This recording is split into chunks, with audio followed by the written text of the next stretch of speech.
ஹரஹர சங்கர ஜெய் ஜெய் சங்கர. ஒரு சமயம் அமெரிக்கா பல்கலைக்கழகத்திலிருந்து பல துறைகளை சேர்ந்த ஆசிரியர் குழு சென்னை வந்திருந்தது. அதில் வேதாந்த துறையில் தேர்ச்சி பெற்ற தென் கரோலினா பல்கலைக்கழகத்தோட கவர்னர் பேராசிரியர் ராபின்சனும் ஒருத்தர். அவர்கிட்ட நீங்கள் காஞ்சிபுரம் போய் மகாபெரிவாளை தரிசனம் பண்ணணும்னு ஒரு பக்தர் சொன்னார். அவ்வளவுதான், அவருக்கு ஒரே சந்தோஷம். அவர் இதுக்கு முன்னாடி காஞ்சி பெரிவாளை தரிசனம் பண்ணியிருக்கிறதா சொன்னார்.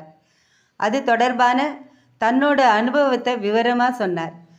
அமெரிக்காவிலேருந்து வந்திருந்த எல்லாரும் சின்ன சின்ன குழுவாக பிரிஞ்சு காஞ்சிபுரத்தில் நடந்து போயின்னு இருந்தாலாம். அவளுக்கு சங்கர மடம் பற்றியோ பெரிவாளை பற்றியோ ஒன்றுமே தெரியாது.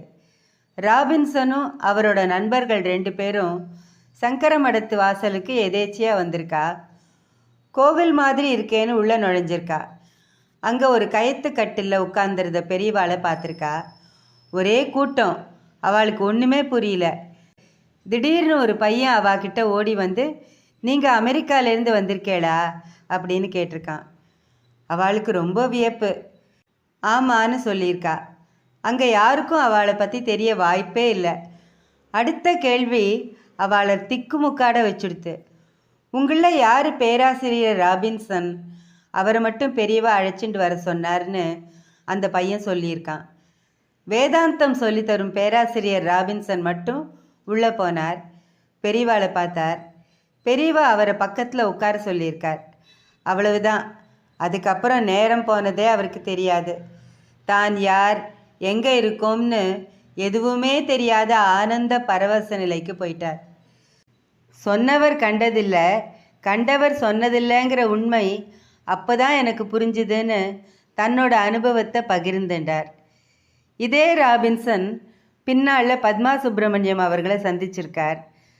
அவர்கிட்ட பெரியவா எப்படி இருக்காருன்னு கேட்டிருக்கார். அவர்கிட்ட சுவாமிகள் சித்தி அடைஞ்சுட்டாருன்னு சொன்னார். இஸ் இட் ஆன் 8th அப்படின்னு கேட்டிருக்கார். அது எப்படி அவ்வளோ சரியாக சொல்கிறீங்கன்னு கேட்டதுக்கு, அன்றைக்கி எனக்கு மகாபெரிவா தரிசனம் கொடுத்து குட் பைன்னு 3 தடவை சொல்லி கையை அசைச்சுட்டு மறைஞ்சார். இந்த செய்தியை எங்கள் ஊரில் யார்கிட்டையாவது சொன்னால் அவளால் புரிஞ்சிக்க முடியாது. அதனால் இதை பற்றி நான் யார்கிட்டையும் கேட்க முடியல அப்படின்னு நான் தழுத்தழுக்க சொன்னாராம். இது எவ்வளவு பெரிய பாக்கியம்! ஸ்ரீ மகாபெரிவா திருவடிகளே சரணம். ஒரு விஞ்ஞானி தன்னோட காரில் எங்கேயோ போயின்னு இருந்தார். வழியில் கார் டயர் பஞ்சர் ஆகிடுது. பக்கத்தில் எங்கேயும் கடை இல்லை. குறைஞ்சது 1 கிலோமீட்டர் தூரமாவது போனால் தான் கடை வரும். கூட யாரும் வராததுனால அவரே டயரை மாற்ற ஆரம்பித்தார். பஞ்சரான டயரோட எல்லா போல்ட்டையும் கழட்டிட்டு ஸ்டெப்னி எடுக்க போகிறப்போ கால் தவறி கீழே விழுந்துட்டார். கையில் இருந்த எல்லா போல்ட்டும் ஒரு குட்டையில் விழுந்துடுது. இப்போ என்ன பண்ணுறதுன்னு யோசிச்சுட்டு இருந்தப்போ கிழிஞ்ச சட்டையோட ஒரு வழிப்போக்கன் அந்த பக்கமாக வந்தான்.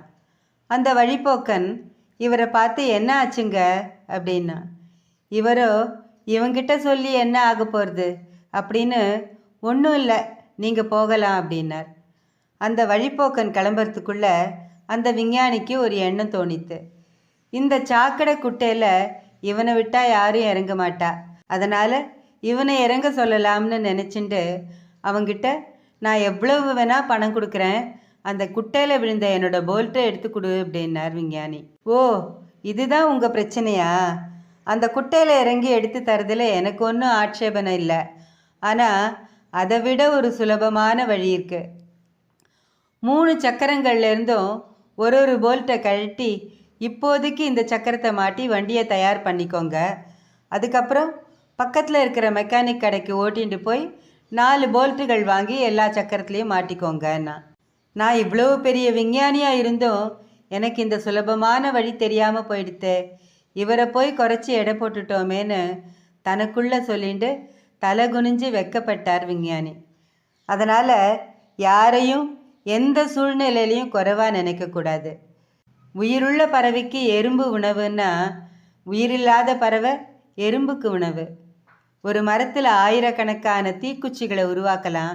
அதே சமயம் ஒரே ஒரு தீக்குச்சியை வச்சு ஆயிரக்கணக்கான மரங்களை அழிக்கலாம்.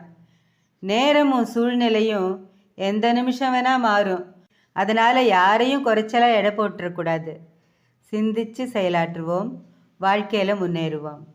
ஸ்ரீ மகா பெரியவா திருவடிகளே சரணம். ஹர ஹர சங்கர ஜெய ஜெய சங்கர. காஞ்சி சங்கர காமகோட்டி சங்கர.